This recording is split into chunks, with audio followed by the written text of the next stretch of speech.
how do you go from this to this? There are several steps involved, a lot of details, but it's all worth it in the end. I'm going to take you through the process of building a new house, start to finish. Welcome back to our series where we're taking you through the process of building a home start to finish. In this episode, we are going to be talking about tile install as well as countertop install. So this is one of my favorite parts in the entire process because the design really comes to life. Tile and countertops are such a big component for the overall feel and aesthetic of the house. So it's very exciting to see this start getting installed. After the cabinets have been installed, a countertop fabricator comes in to do all of their final measuring for all of the countertop slabs, stone, quartz, whatever the material is going to be. By the time the fabricator comes in to do their final measurements, we have already selected the final materials that are going to be going into the house. So for this particular project, we had to pick a material for the kitchen, for the utility, and for all of the bathrooms. So there's a variety of materials that you can choose for the countertops: quartz, a natural stone, marble, granite, quartzite. For this particular project, we are going with a combination of natural stone. We're doing a marble everywhere downstairs, and upstairs in those two bathrooms, we are going to do a quartz material. All natural stone must be sealed every year or every 2 years, and that's just because the material is very porous, so if you spill anything, it's gonna soak right into the stone. So this way you seal it, it protects the stone. It's a little bit more maintenance because of this factor, so some people don't like to use it and prefer to use a man-made material, but for this project, we just can't really replicate the look of natural stone, so we're gonna go with it because it's a really beautiful element, and we will make sure that it is properly sealed. We are gonna go with this gorgeous Carrara marble. The nice thing about these slabs is that one side comes polished and one side comes honed. So that means we can choose to use either side, which makes it very versatile. I love a honed finish, and this simply means that it has a matte finish as opposed to a shiny, polished finish. And we've decided to use the honed side for this project. The most cost-effective option for us is to use the same material throughout the entire downstairs. This way we're using entire slabs and aren't having any waste left over that we're not going to utilize but that we still have to pay for. Now we're getting into tile. I know, it is my favorite part. I love it. Tile is one of my favorite installs throughout the entire process. It's such a major design element within every space, and it's the first time that you get to see such a huge visual change taking place within the house. I always like to walk the project with the tile installer before a tile gets installed. So this is our chance to review all the bathrooms, all the tile selections. We go through all of the drawings, the design patterns, and the grout selections. This way we're answering any questions that him or his crew may have, and we just want to make sure that there isn't any other information that they're going to need from us so that we can keep the project moving along. Selecting tile, I like to do a variety of different tile options.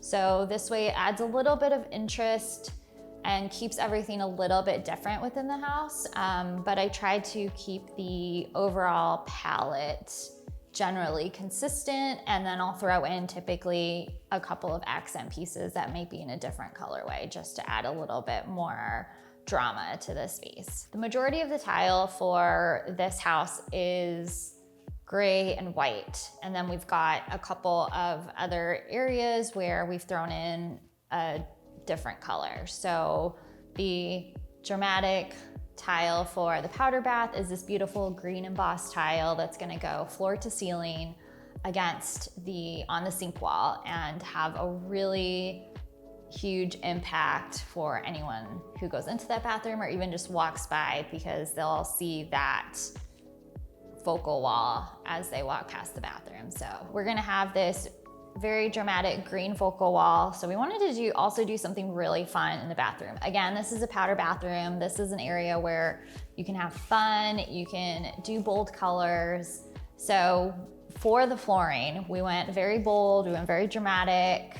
We decided to do this black and white pattern floor. So the tile comes in this hexagon shape, And then there's a variety of ways that it can be laid and installed. So we've decided to lay it in this star pattern. It's gonna be very graphic, and this is really gonna pop against that green tile wall. And the nice thing about this particular tile is that it comes pre-sealed. So this isn't a tile that our installer is gonna have to seal 2 or 3 times like you typically have to do for a cement tile. You get the look, but it already is sealed, which is really nice for install purposes. The kitchen is getting this beautiful brick tile that has a lot of texture to it.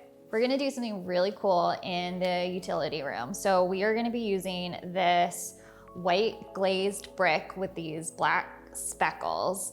So we have an entire black and white color scheme going on in that utility room, and this is just the perfect color combination to use for the backsplash.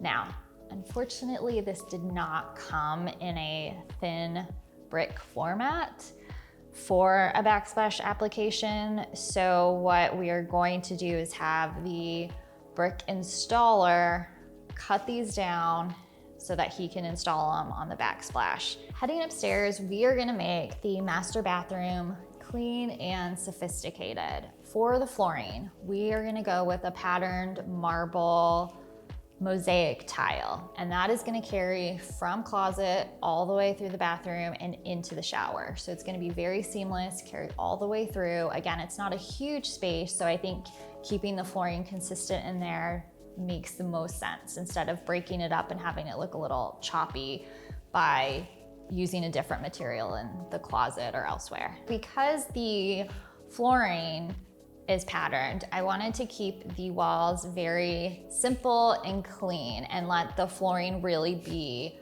the showpiece for the bathroom. So we decided to go with an elongated white glossy 6x24 subway type of tile that we carried floor to ceiling in the shower. Typically in showers, we like to provide some type of recessed niche or ledge of some sort for people to put their soap, shampoo bottles, etc. For this shower, because we had a pretty thick wall, we decided to do something a little bit different and do 2 elongated shower niches. Now, sometimes, depending on the type of niche or ledge, we'll run the same tile throughout, so it's very seamless. It almost makes the little niche disappear. But for this one, given the size and scale, we definitely wanted them to pop and we wanted to highlight them. So we ended up choosing a marble mosaic that was still soft, still stuck to the gray and white palette, but added a little bit of drama within those larger spaces. The marble mosaic that we chose for the shower niche has a very linear look to it, yet also has a lot of movement because of all of the natural veining that you see within the natural stone. In the secondary bathroom, we wanted to keep that bathroom relatively simple, so we settled on doing a 3x6 white subway tile and opted to do a thicker border at the top to add some interest to the 3x6 subway tile. The 3x6 white tile ties to the master in the fact that they're the same color, both have a glossy finish to it, but again, different scale for this bathroom, and then we're introducing a different material to make this bathroom a little bit different. For this thicker border detail in the secondary bathroom, we found this really pretty terrazzo-inspired mosaic tile that is black and white, but almost has kind of like a gray to it. So blended in well with the rest of the color palette throughout the house that you'll see, tied a little bit to the speckling brick from the utility room, again, just in a different way. For the flooring in this bathroom, we knew we wanted to do a type of white tile. This way it popped against the gray vanity in there, and also just tied to the white subway tile that was gonna be in the shower. So we settled on doing a white penny round and a matte finish for this bathroom. Very simple, but again, very clean. Plumbers come back and they set all of the faucets, and they set all of the tub and shower trim. Once they are done, the electricians come back in and they set all of the light fixtures. So this is the time when every once in a while we may have to make a few tweaks depending on, now that we've got cabinets in place and everything's where it should be, we may have to make a few changes, slight moves when it comes to lighting, but this is when that phase would happen so that he can finish his install, all of the lighting gets put in, and again, really transforms the space. A lot of the visual elements are in, and now it just comes down to the final details. While the electricians are on site setting all the fixtures, for this project, the one area that we needed to work through with them on site was the 3 pendants that are gonna be hanging over the stairs. We have 3 fixtures, all the same size, that we're gonna hang at varying heights, and we just need to make sure that they get centered within the space. We went through tile install, countertop, and all of the fixturing installs. Next, we're gonna be discussing all of the final installs and elements that are needed to wrap up construction on this project. So thanks so much for watching, and be sure to subscribe to our YouTube channel and Instagram, and we'll see you next time.